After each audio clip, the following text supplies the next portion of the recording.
Hey, what's up, guys? It is Amina Rose, and I'm happy to be here with you. So, we came here to talk about 48 laws of power. First law of power is never outshine the master. There was a king, and he had a servant named Faku. Faku was the king's right hand man. He would do parties, he was in favor with everybody, and he showed everybody a good time. The king unalives at some point in his life, and a new king takes over. So when the new king takes over, Baku's like, oh, I'm good in this hood. I could do whatever I want. The new king dismantles his position. Yo, this position don't exist anymore. Baku is so upset that the position is no longer there that he's like, yo, they took the position away from Baku. Baku was like, you know what? I'm going to show the king that I'm valuable.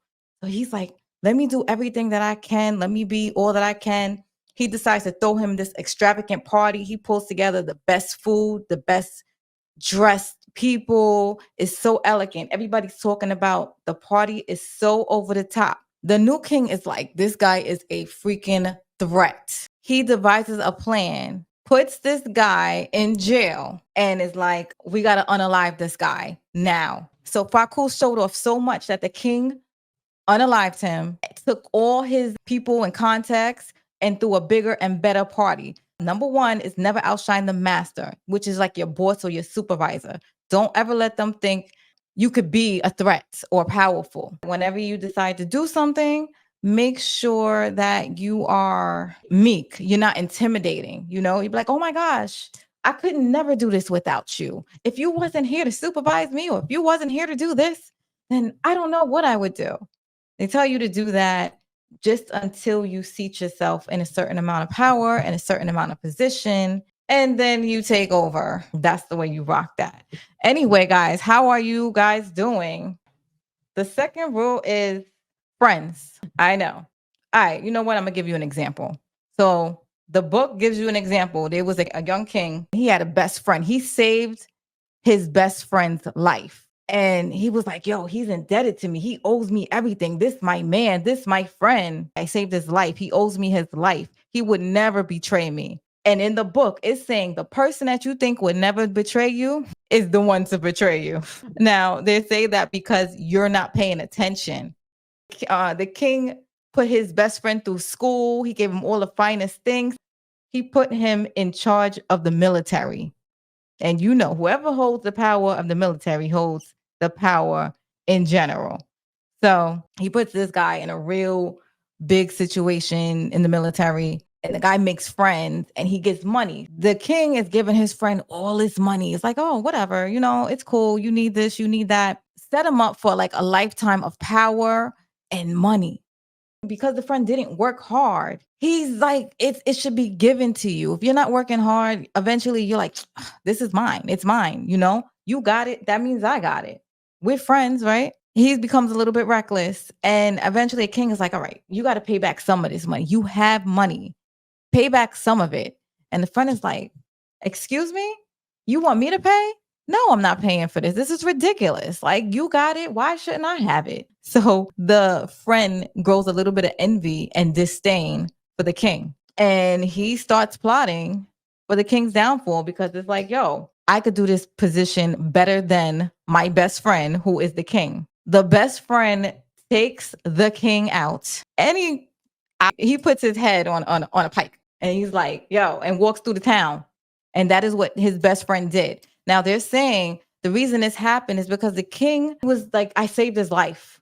And he was in his feelings. He didn't see his best friend capable of taking his life because he felt like, yo, I did all of this stuff for my best friend. There's no way he would betray me. In the book, it says instead of giving your friend all the power, they're saying get an enemy. And I get it. It makes sense because if you take an enemy instead of your friend, you're always going to watch him. And they say that your enemy does a lot to be in your good favor, which is probably why Jay-Z took Nas under his wing when he had the record company and he took Nas. Is like, you always indebted to me, dude. So that's the way they say they move. Yo, okay, I do got to tell this one story real quick. So it's like being at work When you at work, you have all these friends and you're talking, chatting, you going through life is lifing, and you fall out of favor with your friends. You know your friends know a lot about you, right? That's where rumors from your job starts floating around and all this other stuff. You be like, yo, so now I know my whole life business is out in this job. And God forbid you had a relationship with somebody that you didn't want nobody to know about it. Well, when y'all break up, just know that friend is talking about you. So that's why it is kind of difficult to have friends in your workplace. How many of y'all have had friends and then all of a sudden y'all fall out in the workplace and now you know all your business is out in the street? It is hell going to work the next day, by the way. See people for who they are and not for who you want them to be. That is true. But when we have friends, we get blinded by that. And we start, you know what? That's my friend. Our friend wouldn't hurt me. Biggest enemies in the world. By the way, 48 Laws of Power is one of 50 Cent's favorite book, which hence the word power is what the series is actually based off. 48 Laws of Power right here. Number 3 in 48 Laws of Power, it says conceal. Conceal your intention. So if you want to do something or if you want something in life, instead of telling everybody your blueprint, you will fake left and go right. The book, it gives an example. It was actually a con artist. He comes up to this rich man and the con artist looked all rich and everything. And he's like, listen, I got land that is worth double. But what happens is my family had a falling out and these people are filthy rich and they don't got time to worry about the semantics. They just want to get rid of the property. The property is $35,000. I just needed to get it off their hands and then we're going to resell it for $120,000. So the guy is like, $120,000, that sounds good. All I got to give is 35,000. Mind you, they went up to a rich dude. This is back in the day. It's not even current. This is probably like, I don't know, in the 70s or 60s. The guy's like, all I got to give is $35,000 for this property and the property is worth way more. Fine, that's what I'll do. They're riding in the train, going to look at the property and everything. On the way to the property, he meets like 4 other people that's interested in it. And the con artist actually knows them. And they're like, we're setting up for a fight real quick. And in the fight, the boxers are going to take a nosedive. And these people don't even know that. And we're going to take the bag from under them. So the rich guy is like, oh, this is another scam. They got his mind so warmed with all these different plans and all of this way to make money. This guy can't see what's in front of him. He don't think it's a scam because he's looking for the $125,000. So he's like, yeah, whatever. It's water under the bridge. So they're like, well, we got to put our money together in order to pull this off. We got to put like $45,000 in, and I can't get all my money tonight. I have $10,000. So the guy's like, yo, whatever. I already have 35 that I was putting in. So we're going to put this in a lockbox. Fine. The fight happens on the mind. They're going on the way to look at this property. The fight happens. Something happens in the fight where it goes wrong. And one of the boxers gets unalived. And the rich guy's like, shoot, how the heck did I get up in this?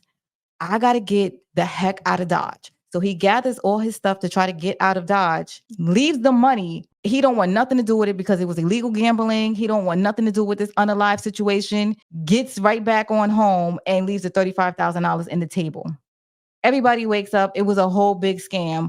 But because they had this guy going from left to right and right to left, the whole plan was to get $35,000 and he didn't even know it. So that was number 3 in 48 Laws of Power. Conceal your plans. Don't let everybody know what you're doing. Don't give them the blueprint. Yes, everybody, please hit that like button. Rule number 4 for 48 Laws of Power. Always say less. I'm going to tell you a prime example real quick before we get into other examples. But the example with Drake, when he came out on that last track, diss track, he said too much when he's like, prove it, prove it. And then the internet started interneting and he started proving stuff about the child that's not his or not. He should have just never said anything, but say less. If you say less. So the book actually says that when you say less, it makes you more luxurious. It's like there was a king. He would come out and everybody had to seek him for their opinion and he had to give approval before anything got done, right? And he wouldn't speak. He would come out and he'll be like, they'll come up to him, the house is burning down. we got to get ready for war. This person needs you to make a decision. And he would look and he would just answer, and he would look from his left, and then so he would look to his right, and then he would say, "We shall see. I'll have somebody get back to you tomorrow." And then he'll have like his people do work, find out information, listening to what everybody else is saying, and everybody will be talking to him all through the night. In the morning, he'll say, "Just do this, do that, and do this," like three different things for the situation. Mind you, he was very vague. A lot of con artists do this. They'll be very vague. So your mind will be working overtime because you don't want to bother the person and ask too many questions. And your mind will work double time trying to fix the situation anyway. And when you fix it, they'll be like, exactly. Or if you're running around crazy and you get it wrong, and they'll be like, that is not exactly what I said. That's why they always say it's always mystery when you say less. And people hold you on a pedestal. For example, like me, I have friends. And because we're so close, and they're not going to pay me attention, they're on Instagram trying to figure out how to lose weight. So I think I was getting big and I didn't realize it until one day I saw a picture and I was like, I look like this. I can't look like this.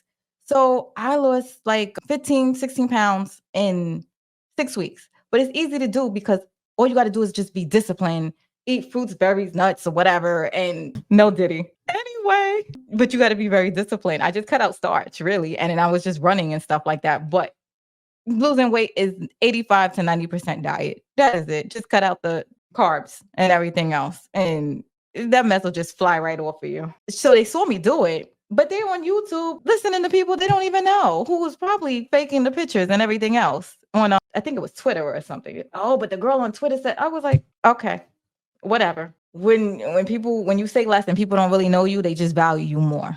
And that's just what it is. It's better to be thought of as a fool rather than to open your mouth and reveal all doubt. That is true. That's why you say less. Yo, how many times have you watched these like self-help clips on YouTube and you hear Tyrese talk about you got to be hungry, you got to fight, you got to do this? You be thinking, oh, he's smart, until he started talking about all his drama and his unsuccessful life with his women and crying. You would have thought he was the man. But yes, he opens his mouth too much and told people too much about his personal life that people just, I don't follow him anymore. Like you could save all your stuff. Same thing with Steve Harvey. How to think like a man. You find out Marjorie allegedly was with his bodyguard and everything. Now people looking at Steve Harvey like he's crazy. Now nobody want to think like a man. But that's how it works. Number 5, reputation. Your reputation is you. I know my father, he said, once a man gives his word, he has to stand by it. If you're known to falter and never be a person of your word, then nobody will believe anything you say. But I got a better dig. Subconsciously, if you don't do what you say when you say you're going to do it, you don't believe yourself. So it's like, I got to get up and work out tomorrow. And your body be like, yeah, whatever. She always say this mess every day. We don't go nowhere. So you don't even believe yourself. So yes, your reputation, you always do what you're going to say. You be the honorable person. It means everything. That's like if you go into a job interview and this person is like, I've heard so much good things about this person. The reputation got to the door before the person did. And just because of that, they're going to get the job. They don't even got to speak that much. Their reputation just rang bells. It's like if you're going to go somewhere and you know somebody's there that's prestigious, it's like, oh, I trust this person. I don't even know this person, but you automatically think you trust this person because everybody, like your word travels before you do. Like if this person is always late and doesn't show up for stuff and never keeps their word, they're going to be like, this person's a liar or whatever. And you never will trust anything coming out of this person's mouth. That's like when a girl is dating a guy that cheated. She don't trust you no more. So when you say, I'll be right back, I got to go to the store. Are you really going to the store? Did you really lose your phone? You don't trust that person no more. So your reputation, guard it with your life. It means everything to even people that's you don't even know is watching. Sweet Daddy says your word is your bond. That is facts all day. Talk needs to match your actions at all times. Absolutely, it does. 100%. The next one is court attention at all costs. That's like, I mean, yo, 50 Cent all day on this mess. Caught attention. You see how 50 Cent is always trending. But he does, if y'all ever read his book, Hustle Harder, that is what he does. He knows who his competition is and he knows how to make his name everywhere. So we associate his name with they say trolling, like you don't want no problems with him. He will go from A to Z on your behind. That is his reputation, but he also gets that by coming out and getting attention. He just said, like, when he was fighting with Rick Ross, he was like, I did that mess on purpose. I did it because I'm a rapper and he was a rapper and I just wanted to get ahead. But he was like, now I'm over that. He pays attention. When Power first came out, he trolled Empire because he was doing the most to get attention. But once he gets the attention, he turns it on himself and he pushes the product that he wants to push. That's like right now, if I did something crazy, no, I wouldn't do nothing crazy. All eyes will be on me for like 5 minutes. And what would I do with it? I don't know, sell t-shirts or something. I don't know. But it's just saying, get attention, court attention at all costs. I personally don't want bad attention. So, because I don't want nobody testing me or trying me.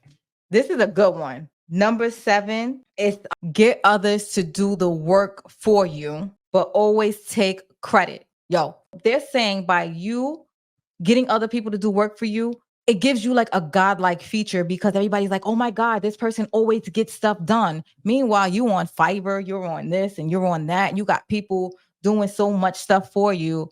And you just like, yeah, the credit is all mine. Whatever. But the book gives the freaking example of Thomas Edison and Tesla. Who do we know? Now, before Tesla came out with his car, who did we know? Who invented electricity? I will wait on that. Con Ed. Thomas Edison. Who did all the work for Thomas Edison? Nicholas Tesla. He worked himself to death. He never saw money. He never did the riches or the fames. He enjoyed the work and he never got the credit. So Con Ed got the credit. He invented electricity. He didn't. He had 1,000,000 people working for him. And Nicholas Tesla was the best worker. And when it was all said and done, Thomas Edison took the credit. Thank you, Nicholas Tesla. And that's why they say get others to do the work for you. Because they said nobody will remember the workers and everybody will remember the person that got everything done. That's the way history is made, unfortunately, but it's true. Okay, number 8, make other people come to you. Use bait if you have to. The example given was a war with Napoleon. A whole war was breaking out and being done. This person had beef with Napoleon and they was like, yo, screw that. Get him to come to us and we're going to set him up. So the thing is, they tell you to always be on the offense and never the defense, because when you're on defense mode, you're always reacting to stuff. You're reactive and you're slower when you're reacting and not active. That's like if I walk up to somebody and push them, I'm automatically going to knock them down because they have to react to me pushing them. And more than likely, they're going to be angry. But guess what? Because I started it and because I was the one to offend and he's on the defense, I already know he's going to be angry. So I duck. I swing back. But that's what boxers do, the offense and the defense. So they got Napoleon out. They had him come out of the jail or whatever, and they told him to go to France, and France will take care of you. And he didn't know he was really walking into enemy territory, so he had to fight them. Right after he finished with France, he had another person to go fight. So he's reacting off of all this war to the point he gets defeated because he's reacting. So they tell you, make your enemy come to you. You know, you're a lot calmer when you're sitting on your throne, waiting for people to come at you. That's just how it is. You're pulling all the strings. Number 9, win through actions. Win your battles through actions and never argue. So it's like if you be like, oh, I can make this amount of money. And why am I going to argue with you? And why am I going to give you my energy? And they're like, no, you can't. Yes, I can. No, you can't. Why? What point is that? How about just do it? And they say, no, you can't. It's already done. Spend your energy just doing what you need to do and showing people that. Number 10, avoid unhappy and unlucky people. So that's like this guy. He was a high ranking guy. And it was cool. He married this person that was like low vibrational as heck. And she was so dysfunctional. Everybody knew who she was, and she was not to be trusted. He was like, screw everybody. He went away with this girl, and it didn't work out. She eventually was fighting him and everything else. When he came back, he lost his throne, he lost his power, he lost his position, and he lost his respect. So that was 1 through 10 of 48 laws of power. You have been wonderful, and I appreciate you. Yo, I really love you guys, and I thank you for showing love. This has been Amina Rose, and I'll see you next week.